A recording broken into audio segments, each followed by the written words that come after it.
What's up, guys? It's Mistwater, also known as Lightwater, or maybe you know me as Shockwater. Either way, I'm here to do a guide on Mistweavers, and especially in particular, the Rising Mist build. I'm kind of one of the pioneers, one of the first people doing it. There's a few other people doing it with a lot of success, so I kind of want to explain what it is, how you do it, and yeah, if you're watching this, you probably already either looking forward to it or you have no clue who I am, so that's great. I'm also streaming at the same time, so let's go ahead and get my fat face off the screen. Alright, so first thing I want to talk about is how did I know Rising Mist was going to be good? Um, in the patch notes, they increased Rising Mist from 3 seconds to 4 seconds. Obviously, everybody was pretty excited about that. The second they made it 4 seconds, just something clicked in my head, and I thought, I wonder like how much haste you could stack and how low you could potentially get Rising Sun Kicks cooldown to, right? And then when they buffed the corruptions, I knew I was coming back to play 8.3 right then and there. I was like, it's going to be possible because 20 corruption means plus 12% haste, and they said you could easily be able to wear 100 corruption eventually and be just fine.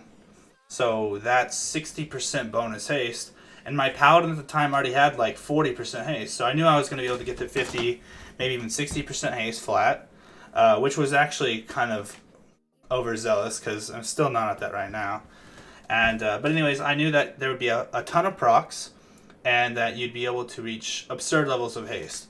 And to put it in perspective, right now, after many hours, I have calculated my average haste, and when you factor in all the procs, I'm sitting at 109% haste. So, what does this mean? This means my Rising Sun Kick is under a 6-second cooldown, which means my average number of rims is 11, 12, without even fishing for resets. I assume that you know how the monk class works, but if you don't, you have a passive called Teaching of the Monastery. Every time that you blackout kick, there's a 15% chance to reset the cooldown of Rising Sun Kick. Now, this you can charge this up with Tiger Palms, but once you reach a higher amount of haste, you don't really do that as much. I'll explain later. But either way, you can fish for resets by blackout kicking, Tiger Palming, blackout kicking, alternating, you know? The whole idea is that you want to get as many Rising Sun Kicks off as possible so that your hots just keep lasting forever. And I've had the maximum number of hots up on a raid before, and it's insane. I mean, we had 19 people last night doing heroic. I had 19 hots at one point, and everyone was full health, and there was nothing to do. It literally was just that easy. All right. So when I noticed that this was possible and that you could stack enough corruption to make it happen, I immediately started figuring out where I could get these items from.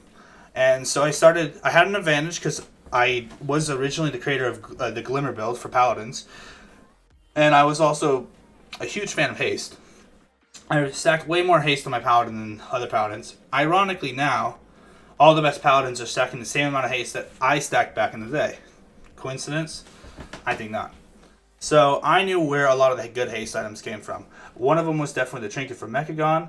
There looked to be some juicy new trinkets from the raid.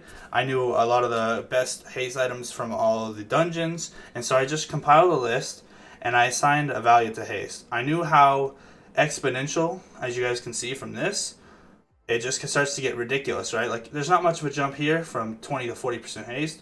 40 to 60, still not much of a jump. There's a decent jump here, but all of a sudden something happens right here, and you just take off. And the plus plus plus is because I just got tired of doing all of the math. As you can see, it's ridiculous. The extra time added.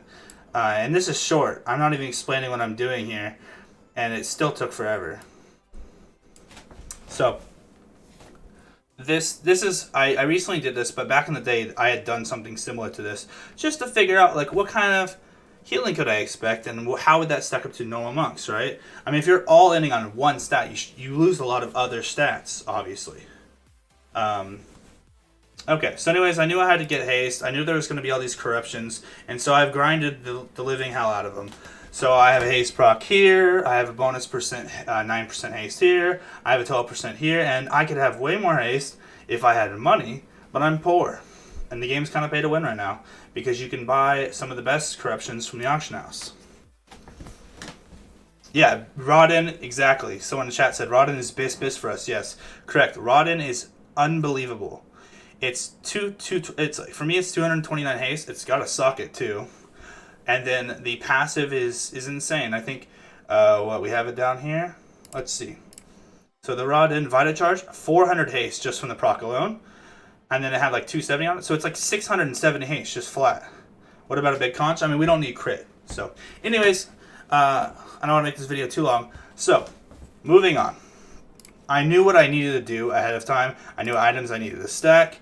And so I started testing, doing test runs before Rising Mist was even increased to 4 seconds. And I was actually having some okay success. People thought I was crazy, even my friends. They're kind of like, dude, this build sucks, you can't even heal us.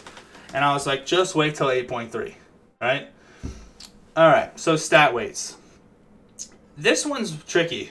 Normally I can do math and come up with a decent stat weight that's based a little bit in math. This is the first time I'm using a stat weight that, I'll be honest, is going off feeling.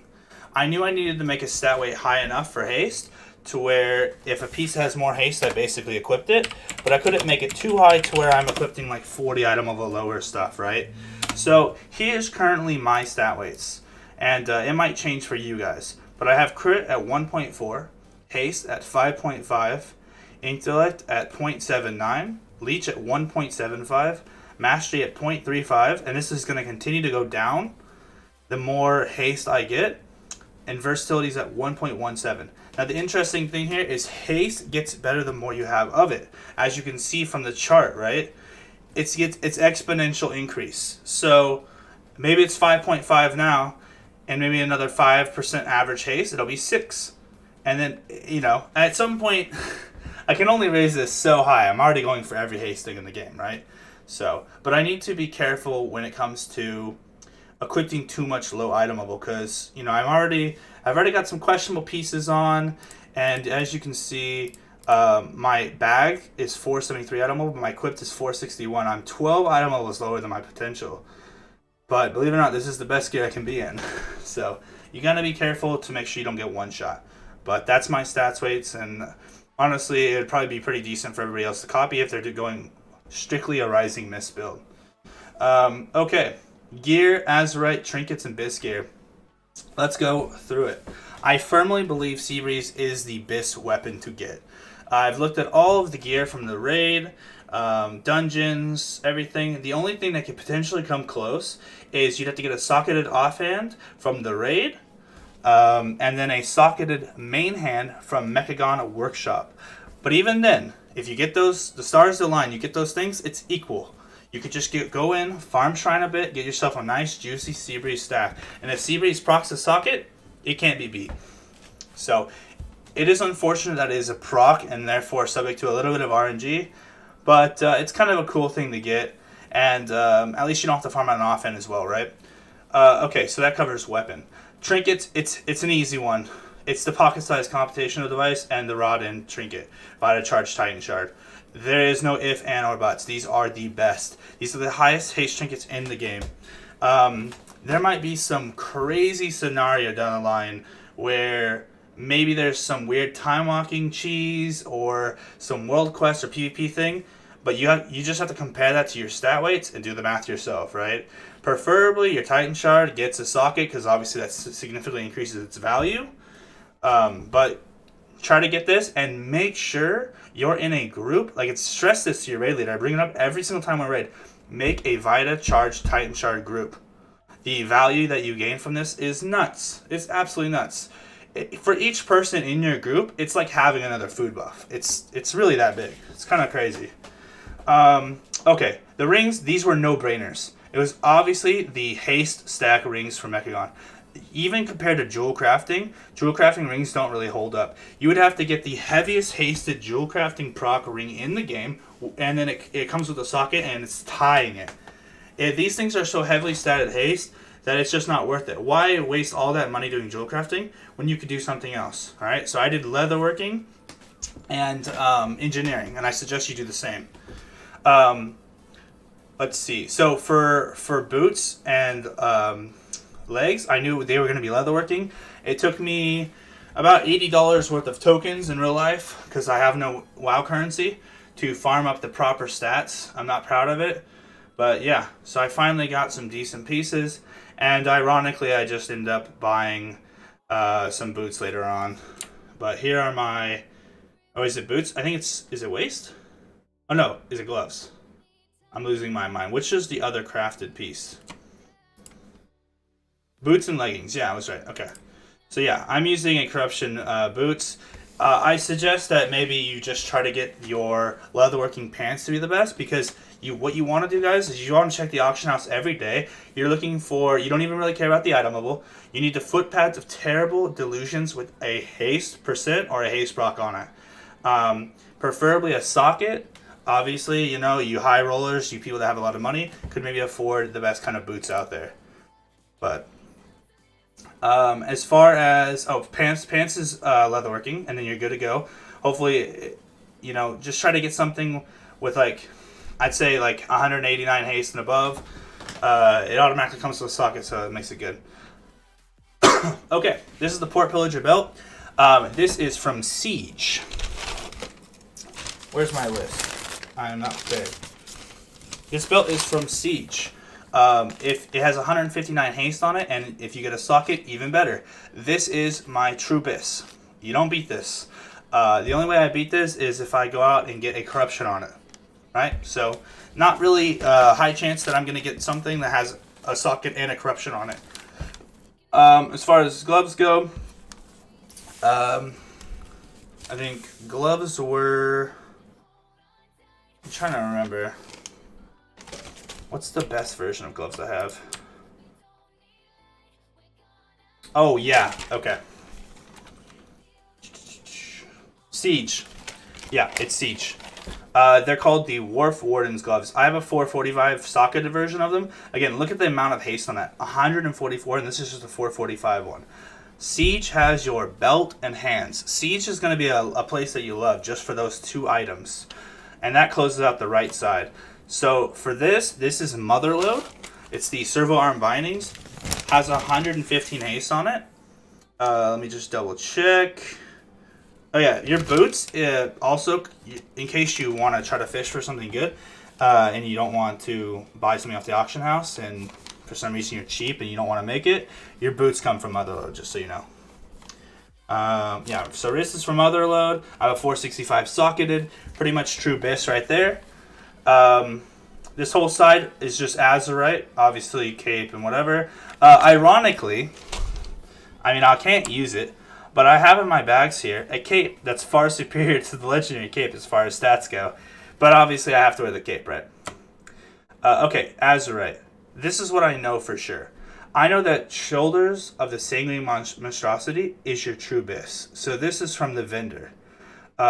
This, believe it or not, is a mythic piece from the previous raid. It is your bis. The reason it's your bis is because of Arcane Heart and Misty Peaks are both on the same item. And if you're doing any competitive HPS at all, this will have a 50% uptime. But more importantly, Arcane Heart synergizes with the kit so well, I would argue that it's even worth more than the stats it gives. And the reason is this. You're not really pumping that much HPS all the time, because you're going to have rises and falls because of your hots will fall off. Your hots fall off, why? Because you have to spam Vivify and you're bursting. You're sort of harvesting your crops for one big HPS parse or moment, but then you lose out on raw HPS later on. Now, Arcane Heart really helps prevent you from losing all of those hots, because while you're bursting and you're not kicking, you're not fishing for resets, it'll give you the haste that will allow you to Rising Sun kick a lot more. I can't stress how insane Arcane Heart is. I mean, I'm literally using a mythic piece from the previous tier, guys. Like, it's actually unreal. How well? Oh, why should we listen to you? How well are you parsing? I guess I should include that a little snippet. I mean, I feel like it's just bragging. But here is my... Let's see. Is this mythic? I don't know. Here is here's some parses so far. So I have 4 rank 1s. Clearly, I'm doing something somewhat decent. Uh, on Rathion, you are never going to do good with Rising Mist. You can do okay, you'll never be the best. So if you guys want to put together a completely different set of gear and build, just so you can grab a high parse on Rathion, go for it. But due to how the fight works, we just simply can't parse that well on it. There might be fights in the future where that's true, but so far everything I've come up against is pretty easy. I've only gotten to Prophet Skitcher one time, and it was a joke. There's really nothing to heal, so I have no idea how anybody gets a higher healer purse. Maybe the raid was just running in and out of the ghost like a bunch of idiots. I have no clue. Okay. Back to the game. Now that I've flexed apparently on you guys. As far as chest piece goes, this is not your bis. Your bis is, I'm pretty confident comes from the raid. It's kind of a tie, but obviously here's the problem, right? Your best chest piece from the raid comes from the Carapace and Azoth. It's the Torture Flesh Beast Cuirass. You're never going to get the mythic version unless you're pretty much done with the game already, right? So this is going to be incredibly difficult to get. So you're only going to be settling with the heroic version, and the heroic version is slightly worse than one of the vendor pieces that you can get at home. And of course, I am not sitting in front of the Azurite vendor like a retard.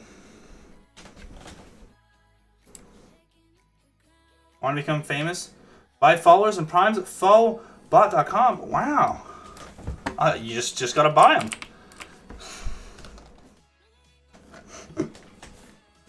Cheer, can you buy me some followers, dude?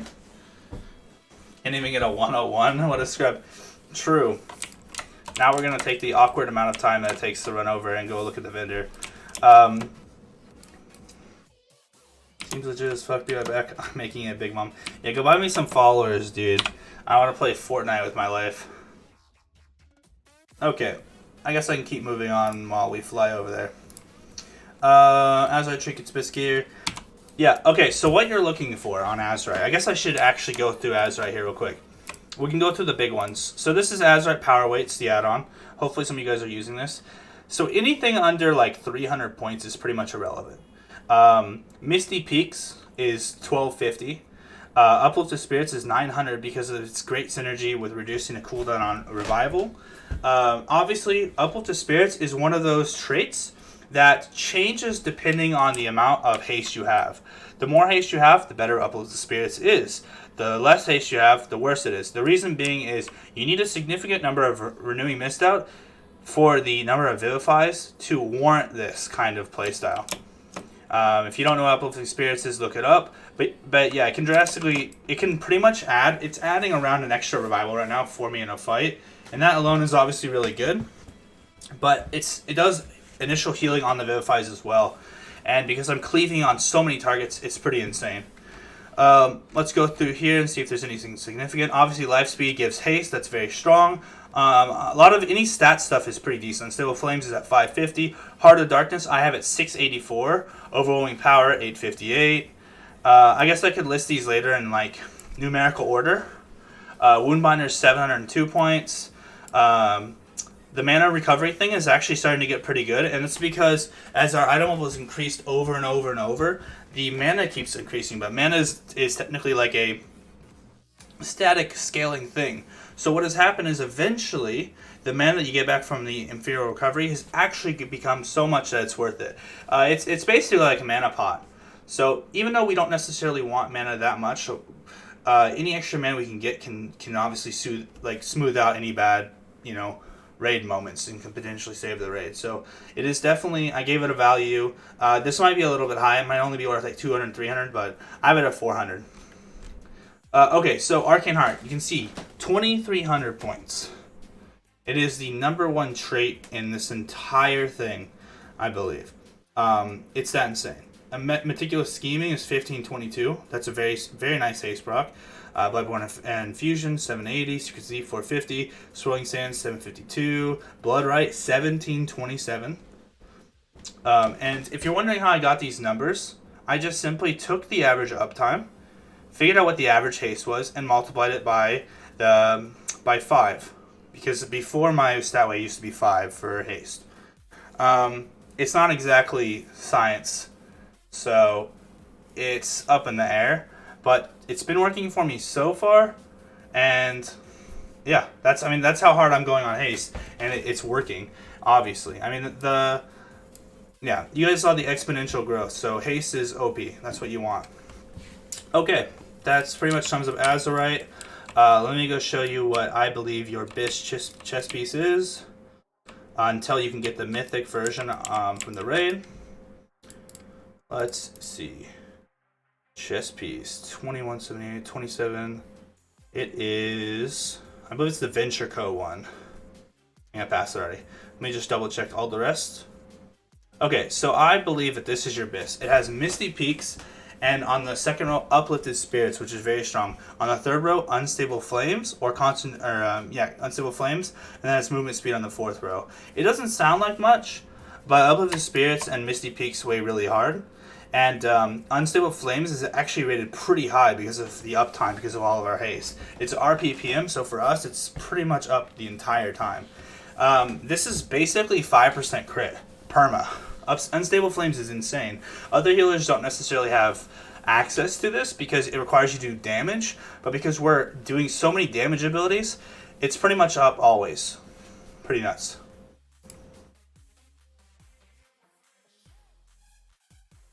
I don't understand. You already built stat weights. Why aren't you evaluating these traits based on the weights you yourself created? These don't match. This is literally the worst kind of Fuely craft, which sucks because I actually think the haste build is great. That isn't how Unstable Flame works. Your haste level isn't relevant to the uptime. Did they remove the PPM off of it? Because for me, it's pretty much up 5 stacks the entire time.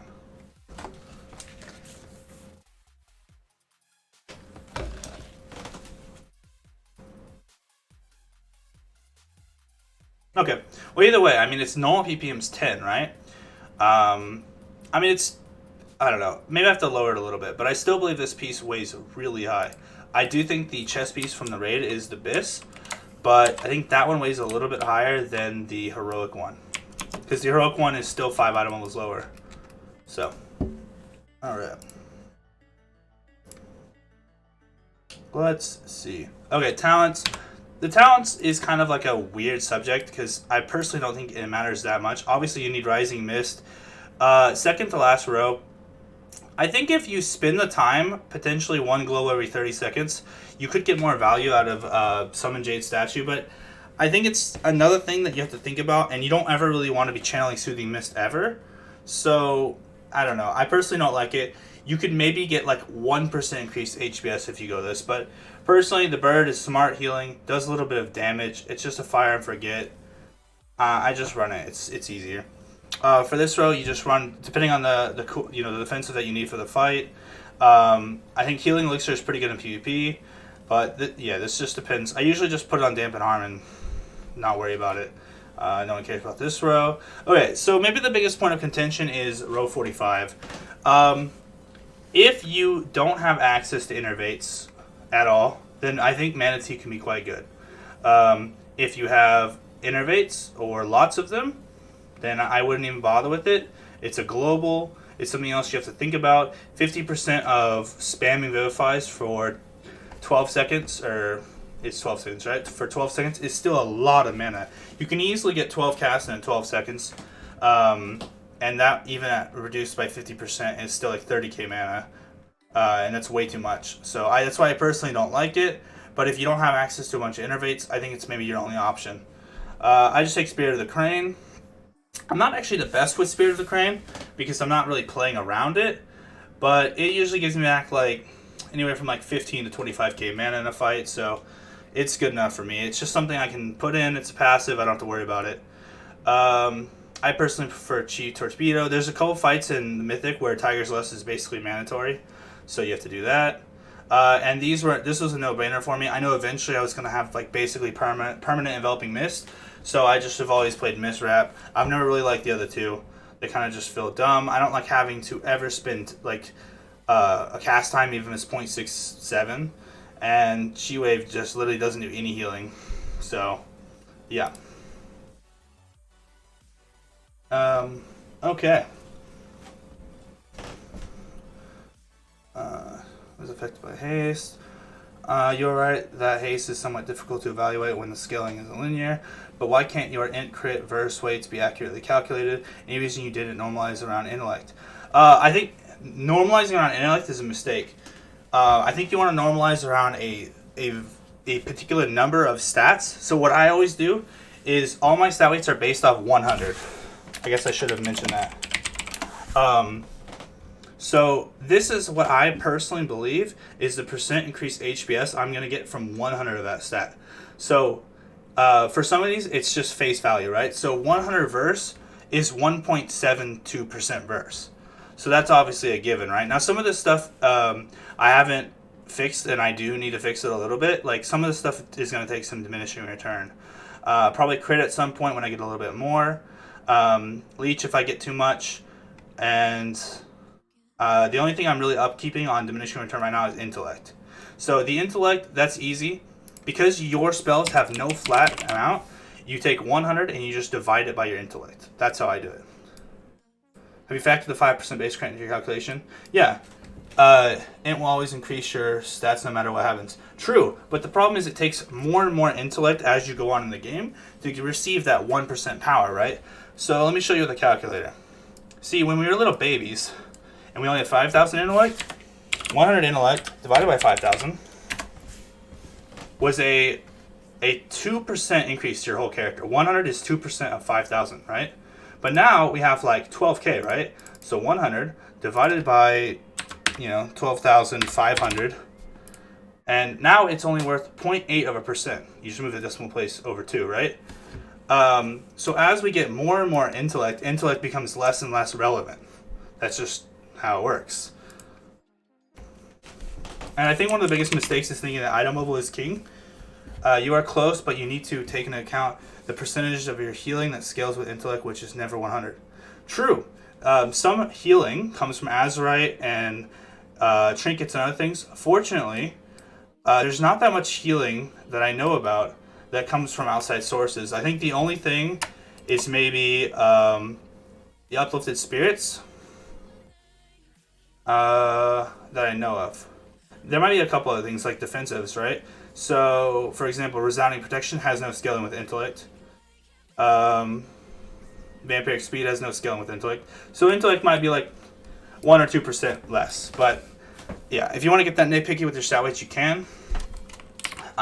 Sometimes I am, but this build will have a lower percentage than most, but it should be factored in. True, yeah. But luckily, we don't have to worry about that. We're not Holy Paladin. Holy Paladin, I was pretty nitpicky with all of my intellect, and my intellect was pretty drastically lower, obviously, because it didn't scale off of Glimmer.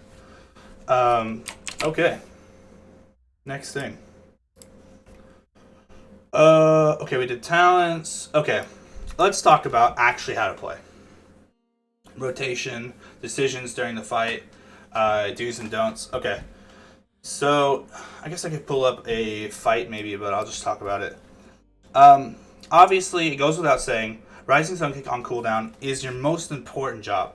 I don't think there's a single situation short of somebody dying or you having to like cocoon somebody where missing a Rising Sun Kick should be allowed.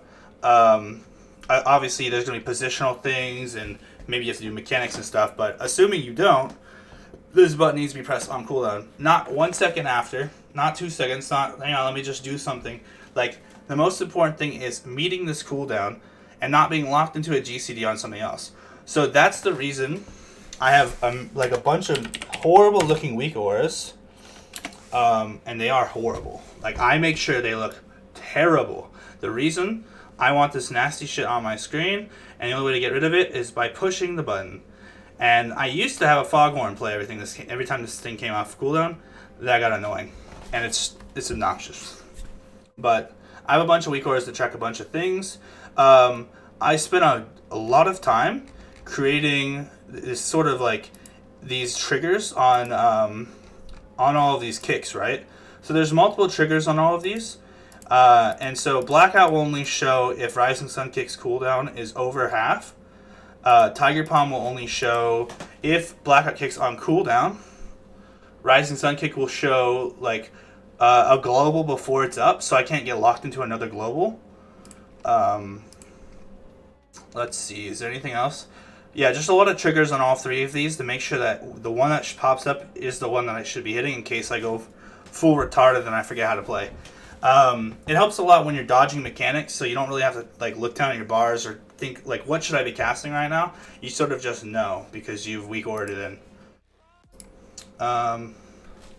Will be making any of your math open to the public so that it can be reviewed and built upon? Yeah, probably. I want to work together with Maiko and actually do some stuff. I mean, I have some notepad math. Here's the problem. All my math is scribbled on envelopes and pieces of paper like a fucking degen in my room. And the rest is in my head. But I did a little bit here. And so we can kind of look at this right now. Because it would have been too difficult, I did not factor in random globals for fishing for resets. So this is the math. It took me 2 hours earlier just to write it all down. Sure, the notepad is fine. Yeah, I can send it to you. Okay, so this kind of breaks down what you can sort of expect if you're just brain dead and you can't. Your blackout kick and your tiger palm the keys are broken and you just can't press them. This is the kind of average renewing mist you can expect on a patchwork fight. So assuming you're just standing there, you're allowed to kick the boss with Rising Sun Kick on cooldown every time. Now there's some interesting things that happen once you get higher haste. And a lot of this comes from Thunder Focus T. And I'm not sure, maybe somebody in chat doesn't know, but Thunder Focus T has a really interesting interaction in that if you get the cooldown of the thing you're reducing, in this case Rising Sun Kick, under the amount of cooldown reduction that it gives, it rolls the additional cooldown reduction on. So for example, the cooldown reduction is 9 seconds. If you have 4.5 second Rising Sun Kick, you get the Rising Sun Kick 3 times in a row. Because each cooldown is only 4.5 seconds. So it's reducing 4.5, then it reduces 4.5 again, and then you get to use it a third time. It's pretty insane. So that means that at even lower amounts of haste, like during Bloodlust, you can sometimes Rising Sun Kick 3 times in a row. I did the math and found out that my average haste is 109%, which is pretty decent, which would explain pretty much why I'm getting around 10 to 11, 12 average. Because of mechanics, and I'm obviously not playing perfectly. And then I make up the mechanics and stuff with the random procs. So here's how I calculated it. And again, this does not include blackout kicking or tiger palming. So, if we go off the 20% one, actually let's use something else, because I wrote that out, but it's not very clean. So with 40% haste, your Rising Sun Kick becomes an 8.5 second cooldown. This is the Rising Mist time that you get back. So you divide it by the cooldown. That's the number of times you can use it. Then you times by 4, and that's the average amount of time that you'll add to your Rising Mist, to your Renewing Mist from Rising Sun Kicking, right? Which is, even at 40%, it's a 68% increase. Now, of course, the time that you just added, the 9.3 seconds, all that time you added, you get the Rising Sun Kick again during that time. And so that's what all of this stuff is later on, right? So the 9.3 seconds, you get an additional, 4.35 seconds. The 4.35 seconds turns into an additional 2 seconds. The 2 seconds turns an additional 1 second. So you add all of that up, right? The initial 20 seconds, the 9.3, the 4.35, the 2.03, the 0.94, or 1 second, and we got 36 second Renewing Mist, just from 40% haste. And this is only pressing Rising Sun Kick. Now this is not even factoring in Thunder Focus T. So when we add Thunder Focus T in a 36 second Renewing Mist, you would on average see 1.2 Thunder Focus Ts. 1.2 Thunder Focus Ts is an average of about basically an 11 seconds of reduction. So again, we plug it back into the same formula we have here with the 8.57 cooldown for Rising Sun Kick. And you math it out, so it becomes 5 seconds added, 2.39 seconds, 1.1 seconds added. You add all those up for a total of 8.64 seconds added. So now we add that to the previous time, and we get an average Renewing Mist duration of 45.29 seconds. I'm going to buy you an Excel subscription. You're not the first person to say that. Yeah, obviously this would go better in Excel, and everybody uses Excel. I don't know, I'm old school. Okay, so this gets, and so there's something interesting that we didn't factor in here that I factored in later just because it starts to get so ridiculous. So all of this extra time that we just added, because remember we did this Thunder Focus T math based off 36 seconds Renewing Mist. Well, we just increased it from 36 seconds to 45. Well, that extra time represents a portion of a Thunder Focus Tea that comes off cooldown again. I mean, this is 50% essentially of another Thunder Focus Tea cooldown, so this would keep going down. And so what happens as you get more and more haste, you essentially extend your hots longer and longer and longer, so they get to continue to see not only more Rising Sun Kicks, but they also get to experience a lot more Thunder Focus Teas. But interestingly enough, Thunder Focus Tea is also exponential because it does a flat 9-second cooldown reduction. So as your Rising Sun Kicks cooldown gets lower and lower and lower, the effect that Thunder Focus Tea has on it is technically more and more and more. I don't really know how else to describe it better than that. But this was something that I learned pretty early on, was that if I had a lot of haste, it was like interacting with it weird. And when I pushed the button 3 times in a row, I thought, something glitched out. The game didn't allow me to do that. But no, it does. And I imagine at some point, someday, the cooldown might be so low during Lust, we might be able to get 4 in. And that would be kind of fun. You know, getting to add 16 seconds to all of your hots. Obviously, at that point, you won't really need the time, but whatever. So anyways, I kept doing the equations, 60% haste, 80% haste, and 100% haste, which is where I'm around, right? And so as you can see, with more haste, the diminishing returns become less and less and less. And this is because the equation of what, like, see, at 100% haste, the cooldown of Rising Sun Kick is 6 seconds right here. So this means that with just Rising Sun Kick, you add 13 seconds to its duration, making it already a 33-second duration. Now, the extra time that you added continues to trickle down. Because you added 13 seconds, and in that 13 seconds, you could obviously get in a couple more Rising Sun Kicks, which adds more time. And then that time that you added allows more Rising Sun Kicks, which add more time, and this just keeps going. And then in this, I actually took the time to calculate in the extra Thunder Focus Teas that I would get from Thunder Focus Teas, and I didn't even factor in the Rising Sun Kicks effect to those Thunder Focus Teas, which is what the plus is, because my mind started breaking, and I'm just like, whatever. So at 10.54 average rims at 100% haste, this number is probably a little bit larger, maybe like 11 or 12. Probably like 11. And remember, this is all without factoring in random resets, right? So, you know, we can go one step again from here with Blackout Kicks and Tiger Palms. Each one essentially has a 15% chance to reset the cooldown of Rising Sun Kick. And if we say that Rising Sun Kick's average cooldown at this point would be at like 50% of its way through, essentially shaving off 3 seconds, right? So a 15% chance to kind of shave off 3 seconds. Unless, of course, you only Blackout Kick or Tiger Palm, your Blackout Kick's above 50%, then it gets a little weird. Yeah, it's kind of difficult to explain. And I'm not sure I could even do it. But I just know that at some point we're going to reach enough haste where thoughts are forever. And they've already been forever for me on a couple of fights. I have a heroic fight where I made 2 Enveloping Mists, which are very short durations, only 7 seconds. They can go up to 14 seconds. I guess I should explain the hot increasing thing in a second. But I was able to make those potentially 14-second hots last 4.5 minutes. So that means I'm adding more time than I'm losing. Which means on average, I'm Rising Sun Kicking more than every 4 seconds, essentially, right? If it adds 4 seconds, I have to kick more than 4 seconds or my hots won't be up. So obviously I was getting a decent amount of resets. Thunder Focus Tea was doing a lot of work. I had a lot of haste procs, maybe a lot of good RNG. So, okay.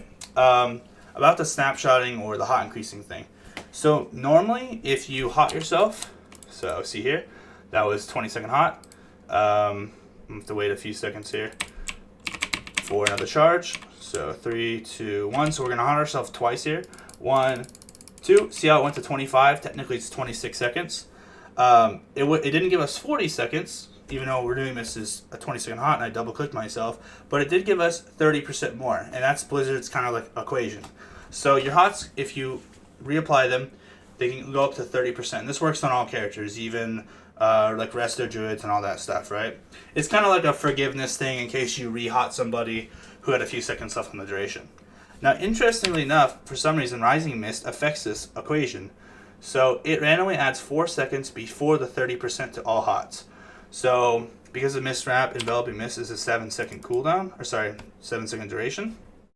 So 7 seconds plus the 4 from Rising Mist is 11. So 11, I do not want to make it that big. 11 plus 30% makes it a 14.3 second hot now. So that means if you Rising Sun kick enough, it can go to a 14.3 hot. That's pretty insane.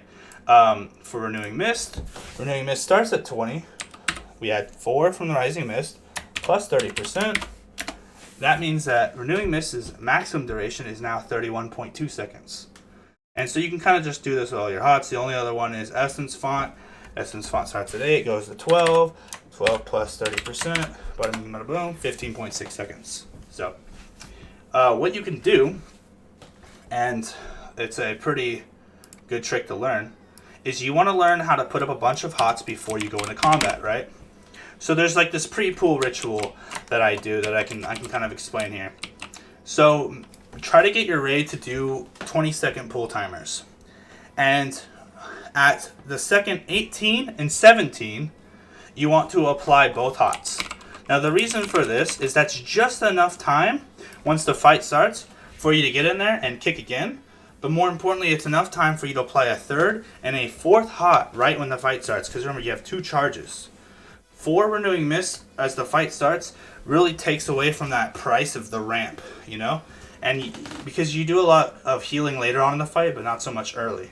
Also, before the pre-pull, at second 4 and second 2, well, it'd be like 4 and 2.5, I cast my 2 Envelopings. And then I drink my Potion of Wild Mini, and then I immediately sit down to eat. So it looks something like this. At second 18 and second 17, I apply my 2 Renews. At second 10, second 8, I apply my 3rd Renewing Mist. At second 7, I Essence Font. At second 4, I Enveloping. And then second 2.5, I Enveloping. And then right before the pool, I hit Potion of Wild Mini and I drink. For 2 ticks, I go to 95k mana, and then I Chi roll in. And I immediately Rising Sun kick. Now I have potentially, because of Essence Font, I have potentially 18 hots up. I have 2 hots on both tanks, and I have soon to be 4 Renewing Mist out before the fight even starts. And assuming I have the haste to support it, those should be up for the entire fight. Any reason to use the Woeful Wild Mini? I don't know. I'm poor and that's all I have. I think there's like the Intellect 25-second one. You know, it's probably better, but I think it costs more. I literally just don't have any money. I need to do like boost runs or something. Like, this is from token money. It's disgusting. Like, isn't this a guide though? Okay, true. Okay, if you have the money, then you should probably use the Intellect. Here's the problem. I don't believe in the first 25 seconds there's really too much ever to heal in a fight. It's pretty rare that a boss does any decent amount of damage in the first 25 seconds, but they typically have damage windows around like 30 seconds or a minute. So that's why at least I use Wild Minting, and at least it'll do something, but probably the Intellect one's better. If you're running Well Essence, you can at least like max out Well Essence while you're just overhealing the whole time. Oh, that reminds me. We should go over Essences.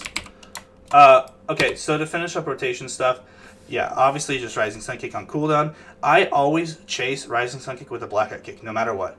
If you can get a lucky reset right away, it's pretty big. Then if I don't get it, I'll go Tiger Palm and I'll go Blackout Kick. At this point, if I'm 3 globals in, typically my Rising Sun Kick's about a 7-second cooldown. I'm now looking at 4 seconds. I'll Blackout Kick. Maybe a few more times if I have nothing else to do. But once you get down to that point where like Rising Sun Kick has like a couple seconds left on its cooldown, that's when you want to cast your Renewing Mist, or if you have to, an Essence Font, but you really don't want to. You really don't want to cast an Essence Font ever in the fight if you can help it. The only time you do that is if you're running and you can't kick anything, and you don't have any charges of Renewing Mist up. And even then, you could theoretically just Enveloping, but the idea is hopefully you're running towards a target to kick it. So, right now, I might start introducing Enveloping Mist back into the rotation after pre-pull. Seeing as how they lasted the whole fight, it might be worth it, but I I'm kind of just focusing on min-maxing the number of renewing mist out, and any time that you spent casting and not kicking, you risk losing all of your renewing mist. Because what's going to happen is, with high haste, all of your renewing mist are going to like sync up. Because what's going to happen is you're going to add so much time, they're all going to hit their max of like 31 seconds, and then they're going to slowly all tick down. So you're not just going to lose like 1 or 2 renewing mists. Like when you lose your renewing mist, it's going to be like 3 or 4 or 5. And so that's a very high significant portion of your healing. So it's really, like once you start to get higher and higher renewing mist out, it becomes more and more important to continue keeping those out. It's kind of this weird situation where, you know, you want to spam Vivifies because you have so many renewing mist out, but because you have so many renewing mist out, you don't want to ever let them fall off. It's like really difficult, and I'm sure that if I spend enough time, I can figure out the math, but I just have been going by feel so far, honestly. And I only cast Vivifies or spam spells if I feel like someone in the raid's going to die, or if I'm like innervated. So other than that, I'm just kicking. So if I'm somebody who never gets any innervates, just kick. Just try to do all of your killing, do your roaming hots, and the occasional Vivify. But personally, if you have the haste and you're not getting innervates, I would probably go in every once in a while to open enveloping. It's probably your only answer to be able to deal with the high amount of like single target required, most likely. And if you know there's going to be targets that are taking dot damage, or somebody gets a mechanic, if you're fast enough and it's not going to interrupt the flow of rising sun kicks, to open enveloping and see how long you can keep it up. Even like when I was like an average of 10% or 20% haste lower, envelopings were lasting like 30 seconds. So it's still definitely like maybe worth the cast, but because of how long it takes to cast, it's basically 2 globals you won't be able to use. So just know that you're potentially losing about 30% of a rising sun kick because you went for the enveloping. So let's see. Unbridled Fury adds 2 to 300k DPS. Oh, or damage for the fight? Yeah, you can Unbridled Fury too if you're trying to help do damage. So that's definitely a valid point, yeah. Especially if you're like in a really high rated guild or you're just trying to push, you're just trying to kill the boss, then yeah, doing extra damage is obviously very helpful. Let's see. Oh, yes. Okay, here we go. Essences. Okay, so essences is something that I've kind of changed my mind about recently. And I was going over logs and I was thinking about it, and I used to be a diehard Well Essence and Vitality Conduit fan. But the more I thought about it, the more I realized that I was actually just cucking myself, because they're smart roaming hots, and they're going to roam to the lowest health targets anyways. But I was actually preventing my Renewing Mist from roaming to the targets because the Renewing Mist targets I had happened to be all the Vitality Conduit targets. So I was stealing health from people that had Renewing Mist, and therefore Renewing Mist was never jumping to the low health targets. And I watched some videos, and I didn't like how it was. Versus now I don't really like to run Vitality Conduit if I can help it, and it seems like the hots jump around to the targets that actually need them a lot more, and I feel a lot better about potentially using like a Vivify or something, because it's actually going to heal the people that are really low. And also, Vitality Conduit just doesn't do that much healing. On a lot of my fights, it was, after you factor in all the positive and all the negative and the shield, it was like 2%, And 2% for a minor essence is pretty low. You want to get something that's doing like 3 or 4%. So this is, I think, what I've settled on. Not this. Let's see. I really like this setup. Okay, great. I can't change essences. I think it's just World Vein instead of this. And yeah, I think that's it. So World Vein for major. Let me just go change. It'll be fine. The reason I really like World Vein is it is a lot of primary stat. And even though primary stats obviously got diminishing return and so much of it's not necessarily the greatest, it's just so much that I personally feel it's great. Also, having the major, it lasts for 18 seconds every minute. That's almost a 33% uptime. It's pretty solid. It's 300% increase too. So what that means is each shard will give you roughly around 1200 intellect. So if you have 4 shards, that's like 4800 intellect. Obviously pretty nuts. So what you can do is you can will evade Resonance on top of a pre-existing shard already. Now you have 4 shards, you have 4800 intellect increase, then you revival.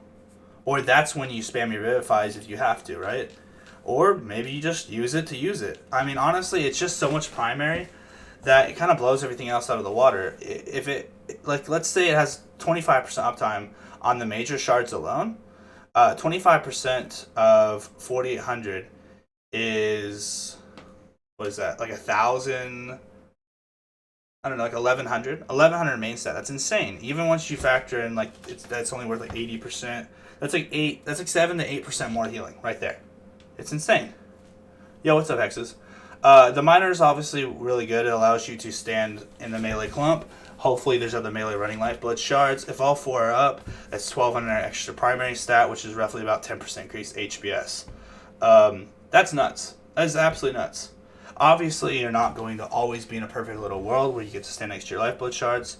So it's, you know, it's not going to be the best for moving, but I personally find that as long as there's enough of the fight where you're standing still or you get to go back to your spot, it's definitely worth it. Even if you only see like 50% uptime, I think it's a pretty solid major for sure. And I really like the active. The active you can just use, boom, 18 seconds of God mode. You're spamming. Maybe you got innervated. Maybe you mana teed. This is your time. You know, let's put all those Vivifies. Let's give them actually a bunch of intellect. Make them do a bunch of healing. Okay, for miners, I think I like this setup the most. Ever Rising Tide has pretty decent uptime. I want to say in my previous log it was like, let's see, 20%, which isn't obviously the most, but that's an average of 600 intellect gain. Not to mention it gave me back like 12k mana, which, you know, depending on how you view mana, I would call that like maybe like 2 to 3% increased healing, because we actually use, it would depend, right? You use your mana on Vivifies. So if you look at your mana used versus healing done, you can do the equation to figure it out. Either way, I would say this is probably worth 4 to 5% increased healing. So it meets the mark. It's good. Foremost Void is obviously amazing. It gives haste. The 100 haste alone is pretty much perma uptime in a raid. And the 100 haste alone is almost good enough to make it good. But obviously just having 600 intellect pretty much up like 90-80% of the time is pretty solid too. That's going to be like another 3 or 4% increased healing. So you're getting a lot of primary from all 3 of these, right? And so that can kind of excuse some low item level stuff you have when you're going for more haste. It's all about getting more haste. Unfortunately, the Vision of Perfection doesn't seem to proc that much for us. I really don't know why.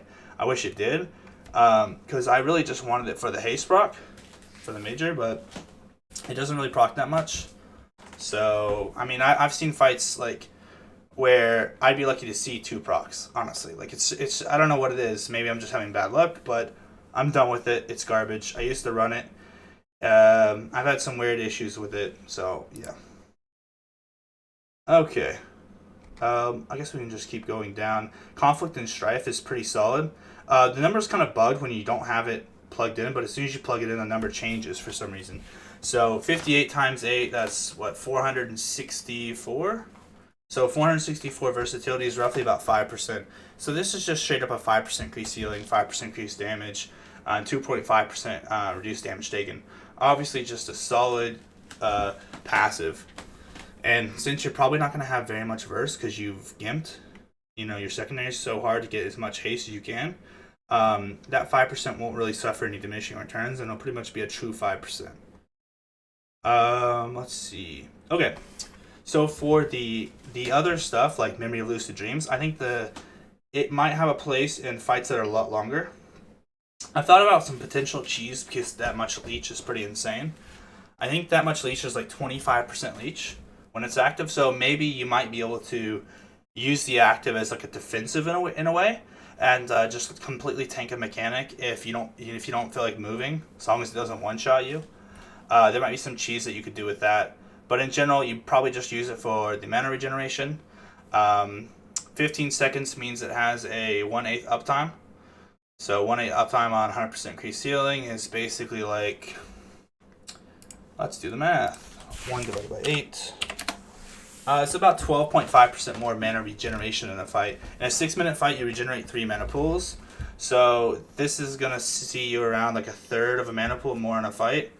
Not bad. Maybe like if you, I don't know, it depends, right? The proc, I personally don't see it procking too much for me, but obviously it refunds mana, heals you for a little bit, and it's a verse. I think the uptime I had was pretty like 10%. So this is on average coming at you like 40, 50, maybe 60 verse. The heal is pretty irrelevant. It's kind of just the mana that you'd want it for the miner, but in general, I don't think the miner's too worth it. So, Spirit of Preservation, they broke this. It doesn't work on any of the Vivify cleaves, so just don't even pay attention to this. There's a little bit of synergy in that it can increase the critical strike chance of your Vivifies, and if you're casting a lot of Vivifies, that's pretty big when you're cleaving so many of them. But again, it just doesn't really fit well with the theme of the build, and I crunched the numbers, and it's pretty small. It's not very good. I'm not a fan of anything that makes you channel too for the majors, so yeah, that's a no. Talked about this already. I am a big fan of Well Essence. I think that maybe later on, when we're doing so much overhealing, that it'll be a way to really redirect that into the low health targets. So my guess is that later on, maybe in like 10 or 20% more average haste from now, when it's just a given fact that we're going to have so many hots out, we're really going to have a lot of enveloping mist out that are doing a lot of overhealing. This might be a really good way to redirect that, and the healing would be sent through your roaming hots, right? So this might be a necessity later on, not necessarily something we want to do. It's obviously really good for prog because it only works on low health targets. But I'm not going to be using it anymore, probably. We'll see how Raid feels next time, but I'm kind of shying away from using Vitality Conduit and the Well Essence for now. I'm not really a fan of the Unwavering Ward. Even if you're fully raid stacked, this would hit 20 targets for a 2k absorption shield every 10 seconds. Let's see, that would be 8k. Sorry, my math. 40k absorption shielding every 10 seconds, even if the raid was fully stacked, which barely comes out to 4k HPS, maybe 4.5. 4.5k HPS is pretty abysmal when you're doing like 150k, 200k raw. If you're doing 200k raw, it's literally like a 2% HPS. If you're doing 100k raw, it's only 4%. So even if you're not like up there with the in the huge leagues, it's kind of shit. Are you suggesting to never play Lucid, Minor, or Major? I'm saying you don't obviously want to, but sometimes you might have to, right? If the fight's long enough. It does give I said 12% more mana regeneration. And so after you factor in your initial starting mana pool, my headset died. After you factor in your initial starting mana pool, it's going to be like a 8% mana gain on a 6-minute fight, which is decent. Obviously, it can be pretty solid, but again, when you mana dump, it's not because you want to. Typically, it's because you have to. So if you have to mana dump, this is just clearly a essence that you take only if you have to, not if you want to. So, and maybe on longer fights you might have to, in which case you'll sacrifice a severe amount of primary stats probably, because a lot of the longer fights you're also moving around a lot. So that'll be an easy swap. You just bring in Memory Lucid Dreams, and hopefully that plus maybe a 8-second channel mana pot might fix it. I'm not a fan of the 8-second channel mana pot, or maybe it's 6, because there's pretty much no way you're going to be able to get one in without missing any uptime on Rising Sun Kick. So I've been using the coastal mana pots like Candy. It's not nearly as much mana, but yeah.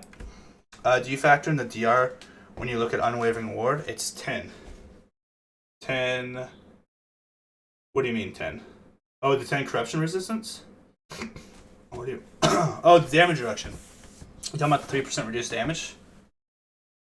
I mean, I would argue that you would have to have everybody in your raid taking Unwavering Ward in order for the shields to actually be up for a good enough amount of time for the damage reduction to actually do anything decent. I know the pot is 10 seconds. Oh, it's 10. Okay. Yeah, I mean, 10 seconds is so long to channel when your Rising Sun King is going to be like a 7 or 6 second cooldown. So you could potentially, I guess, gimp it, but personally I would just rather use an instant mana pot for a lot less and just keep getting in globals, right? Keep kicking, because you can't let your hots fall off ever. It's too important. And unfortunately you have to pay the price of about 15,000 mana for that. But that's a price I'm willing to pay. And some people might not, and maybe that's up to them. Let's see. Okay, Artifice of Time just like doesn't work in raid. The haste proc like never happens. I think the uptime is something like 10%, 15%. And even if it's 15%, we're looking at an average of 60 haste, which is decent, but it doesn't really make that cut, you know. And the major is a decent cooldown, but almost no tanks really need a cooldown like that. Maybe that cooldown could help you cheese something, but I don't know. It's not actual healing because it just disperses it. It's kind of like a monk stagger. So not really a fan of Artifice of Time major in any situation. Vitality Conduit. I firmly believe this is really strong for a lot of healers. Even if it doesn't do that much HBS, it's really good in my opinion on progression. And you know, if you're not like obsessed about padding, this is a minor can be really, really good. It's insane how much of an impact this has as a minor as far as how much health it actually redistributes. It's pretty insane. It's like a ghetto Spirit Link. So depending on whether or not your healers are having a tough time single target healing, and you really need to spread health, but from the higher health people to the lower health people, it could actually help a lot. You said it was 2% of your healing. Yeah. Which unfortunately isn't really that much. But the reason I'm no longer going to be running it is because I believe it was interfering with my Renewing Mist targets. It was interfering with them finding the lower health targets a lot. And it's only 2%. So we'll see how it goes on Mythic Progression. If things start going bad, I'll just switch. I have no problem with switching. So hopefully I don't have to, but we'll see.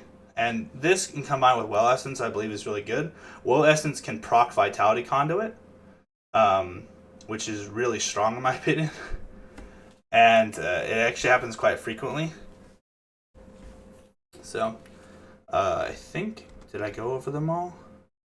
Oh, I guess I could talk about this. A lot of people like running Conflict and Strife Major in Mythic Plus.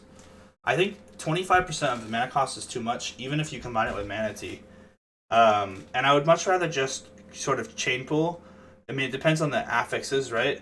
But I've typically just chain pool, and I never let my hots fall off, and there's almost no situation in which I need to do like some weird big AoE pool. So I guess it depends on how your group plays dungeons, but I don't know. I've just not been a fan. I like going Crucible of Flame for damage, or Memory of Lucid Dreams for mana. So if it's a really hard dungeon, I'll go Memory, so I just don't have to ever drink. And if it's like an easier one, I'll go Crucible of Flame just so I can pad and do damage. I think a lot of people have their own preferences though.